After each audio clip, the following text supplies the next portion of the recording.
वाऱ्याशी स्पर्धा करणारा, इंद्रियांवर विजय मिळवलेला, मनाप्रमाणे वेग धारण करणारा, अतुलनीय पराक्रमाचा धनी आणि प्रभू श्री रामचंद्रांचा अखंड सेवक म्हणजेच श्री हनुमान. चैत्र पौर्णिमेच्या दिवशी यंदा गुरुवार दिनांक 2 एप्रिल 2026 रोजी संकटमोचन श्री हनुमान जन्मोत्सव मोठ्या उत्साहात साजरा करण्यात आला. पुराणांनुसार सूर्योदयाच्या वेळी श्री हनुमानाचा जन्म झाला असं मानलं जातं.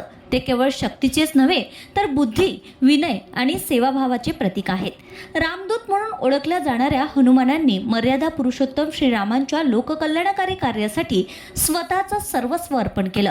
लंकेला जाऊन सीतेचा शोध घेणं, संजीवनी आणून लक्ष्मणाचं प्राण वाचवणं, अशा अनेक पराक्रमांनी त्यांनी आपल्या अद्वितीय कर्तृत्वाची छाप उमटविली. अशी श्रद्धा आहे की श्री हनुमान आजही चिरंजीव रूपात पृथ्वीवर विराजमान आहेत. त्यांच्या नामस्मरणाने भय, संकटे, नकारात्मक शक्ती दूर होतात असा जनविश्वास आहे. त्यामुळेच बजरंगबली हे नाव भक्तांच्या ओठांवर कायम असतं.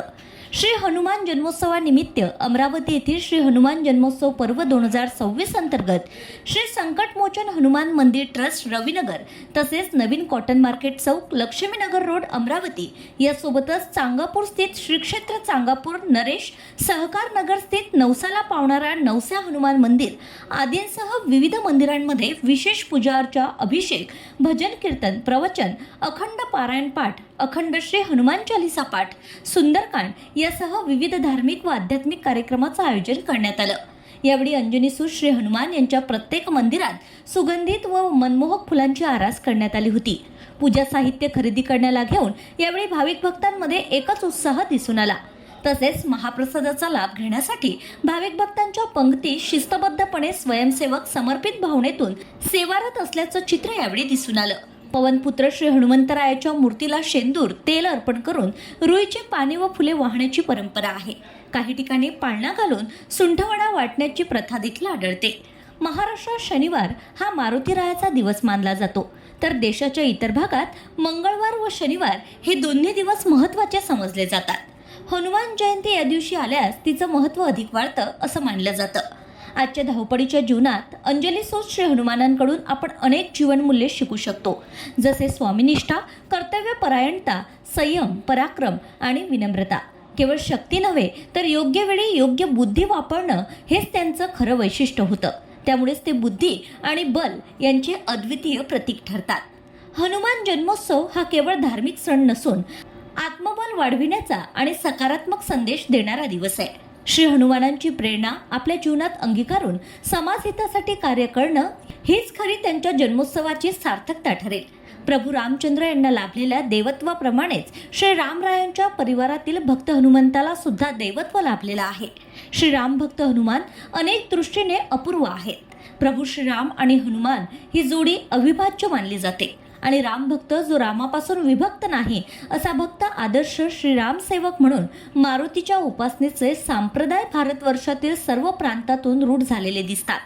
हनुमंताने प्रत्येक गोष्टीची सुरुवात राम नामाने, प्रत्येक गोष्टीचं ध्येय निश्चित करून त्यास प्रयत्नांची जोड देत यशस्वीरित्या पार पाडलेले आहे.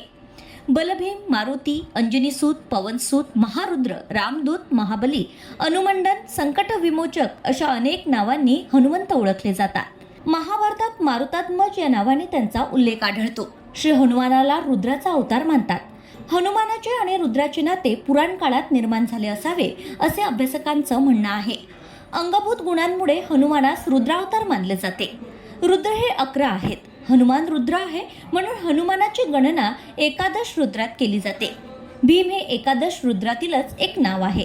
हनुमंताला भीमरूपी महारुद्र असंही म्हटलं जातं. दास मारुती व वीर मारुती अशा हनुमंताची 2 रूपे मानली जातात. हनुमंताचे ग्रामरक्षक स्वरूप, त्याचे अलौकिक शरीरबल व शौर्य यांसारख्या गुणांमुळे तो लोकप्रिय आहे. बुद्धी, बल, कीर्ती, धैर्य, निर्भयता, निरोगीपणा, चपलता आणि वाकपटुता असा हा मारुती अष्टगुणी आहे. अमरावती येथील प्रत्येक श्री हनुमान मंदिरात आपण आणि आपल्या कुटुंबातील सर्वांमध्ये त्याच्याकडून या अष्टगुणांची सतत कृपा होत राहावी हीच बलभीम उपासनेमागील भावार्थ आहे. श्री हनुमानासारखी ज्वाज्वल्य भक्ती करून मन व देहाचे शक्तिबल वाढवावे हा हनुमान जयंतीचा संदेश आहे. यावेळी दर्शन घेण्यासाठी ज्येष्ठ नागरिक, महिला भगिनी यांसह युवक युवतींची एकच गर्दी दिसून आली आहे.